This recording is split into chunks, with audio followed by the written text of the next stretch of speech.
Okay, so I need an ear flush, like a squirt bottle. I got impacted wax, runs in the family. So let's see what we got in the pharmacy here. Got a little Prep H.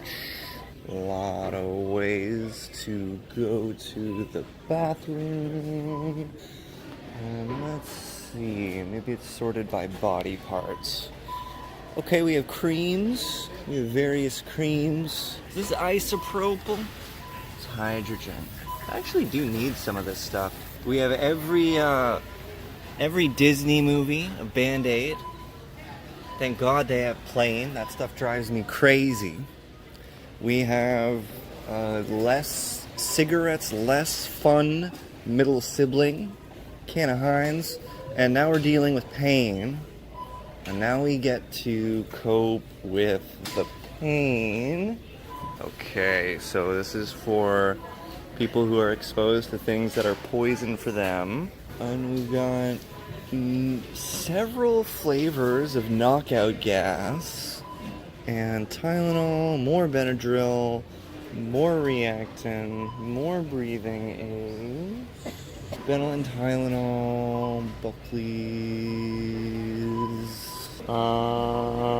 And we got, oh, thank God. Okay, good. We got more Tylenol. There wasn't enough in the other aisles. These ones are in different flavors. We also got the aspirins and the Advils.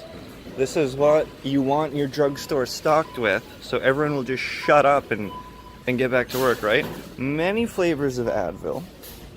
You could get a different one for every phase of the moon, really. Okay, more allergies, more Tylenol flavors. More Tylenol flavors than you've had hot meals, mate. Your back hurts, your hands hurt, your legs hurt. Okay, alright, we got more Advils. Alright, we got Advil for a baby. We got Tylenol for a baby. And we have tubs upon tubs of muscle-boosting baby formula. Oh, we got sex dice. It's an important thing to have. And, oh yeah, we have dildos. That's an important part of health, I suppose. We've got the dildos right next to the pregnancy test. Makes a lot of sense. Damn, my ears are jammed. So it's just interesting to look at, what's the lowest common denominator of health today? In a store like that, you know, what they're selling is probably the type of health issue that most people are trying to solve. And what is it? It's eating crappy food, giving you hot gas diarrhea, or the opposite. Desperately need to stop the pain so you can sleep and feed your baby.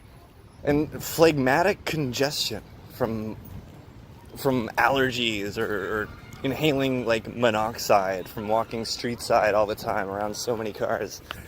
But the main thing is pain.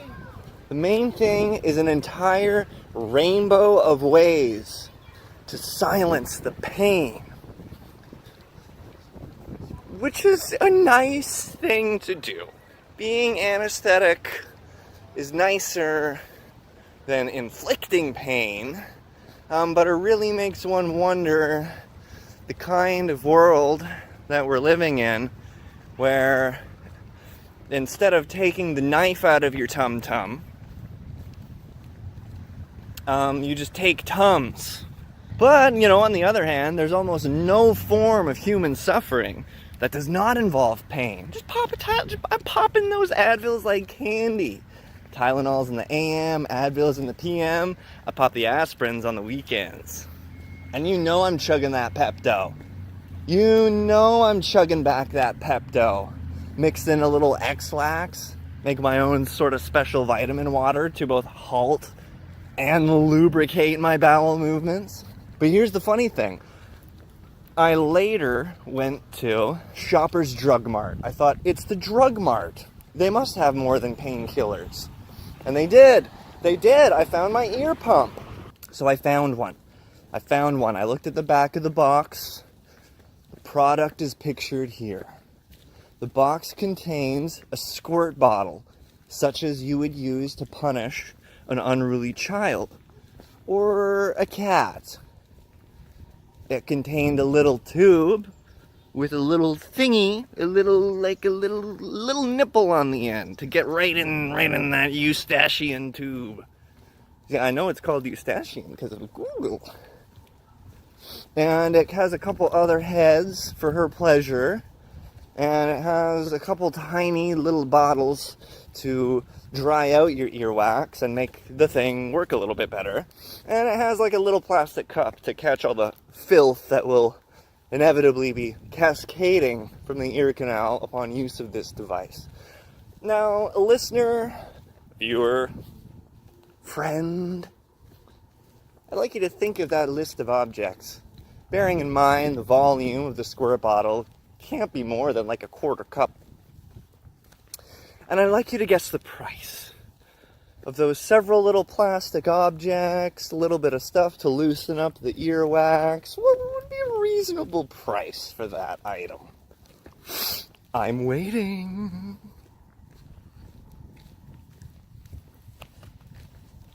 Okay, I'm finished waiting. Now, for those of you who guessed anything less than $72.99, you would be wrong.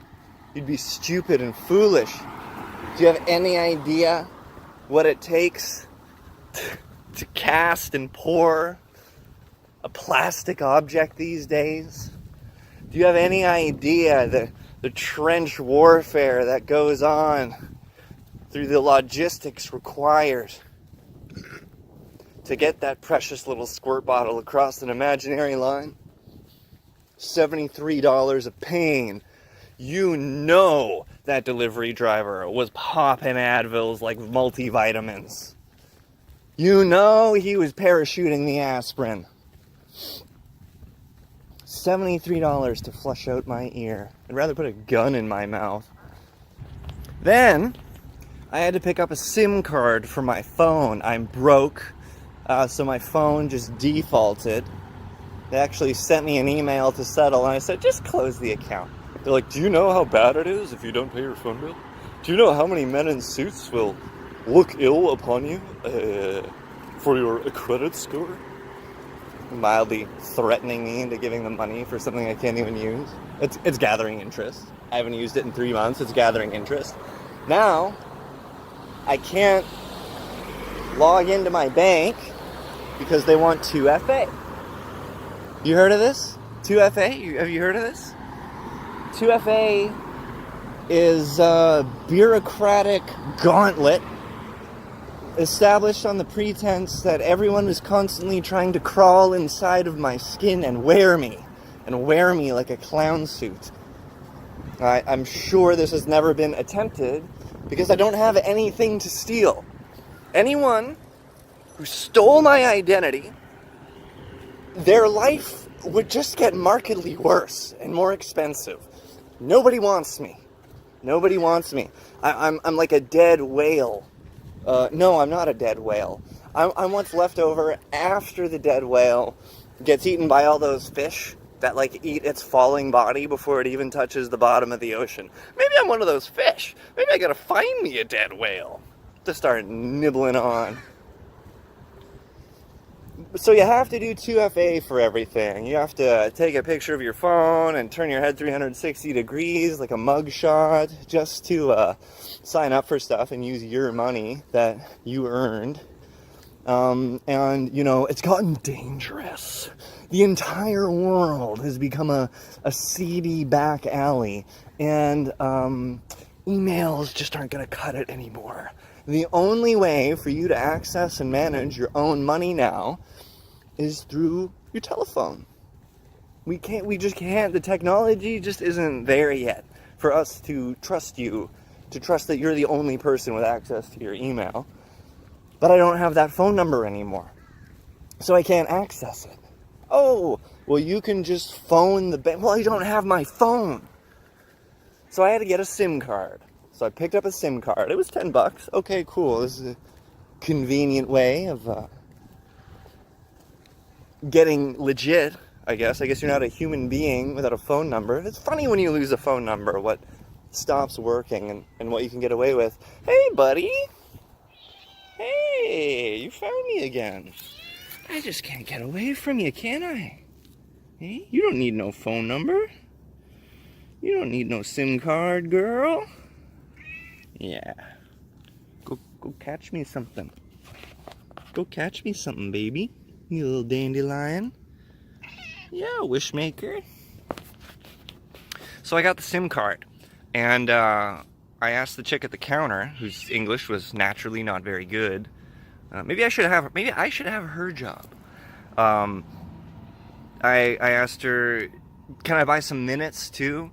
Or does it come with some free minutes? I know there's sometimes promotions. And then the lady behind me had like a raspy old lady VizVest worker voice, and she had a Slurpee with like 2 fingers of space at the top, and she was like, it looks like I'm getting ready to put a little vodka in there.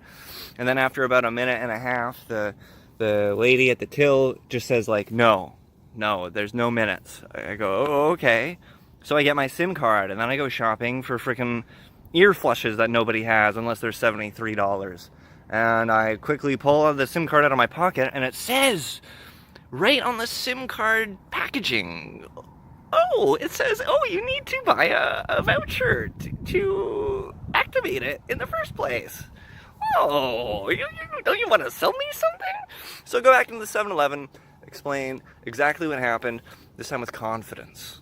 And she looks at me like I've got polka dots. She looks at me like my hair is just falling right off of my head, like I got radiation poisoning right in front of her eyes.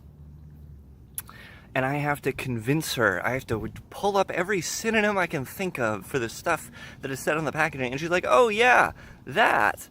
How much do you want to pay? And da-da-da-da-da. And at the end of it, it's just a receipt. It's just a receipt with numbers on it. It doesn't even seem legit. And it's not even her fault. This poor woman doesn't have time to get product training, to master the English language. She just got ushered into a system that can barely support her. And can't you see the butterfly effect that results from many people like that living in a place where everyone's just kind of like floating and just kind of like trying to figure it out along the way and not really understanding how any of the systems work. And like her business has missed out potentially on money because she doesn't know how the company's products work that she's selling. And then I might miss out. I might end up wasting money on something that I don't need, or massively overspending because no one's got the time or the vitamin stack to like properly neurologically process what life even is.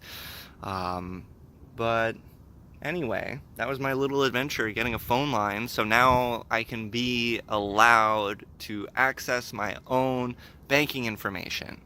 So yeah, modern life is just such a blast. Gooey knows how much fun it is.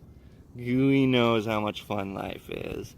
You've never done a lick of paperwork in your life, have you? I hope to God you never do.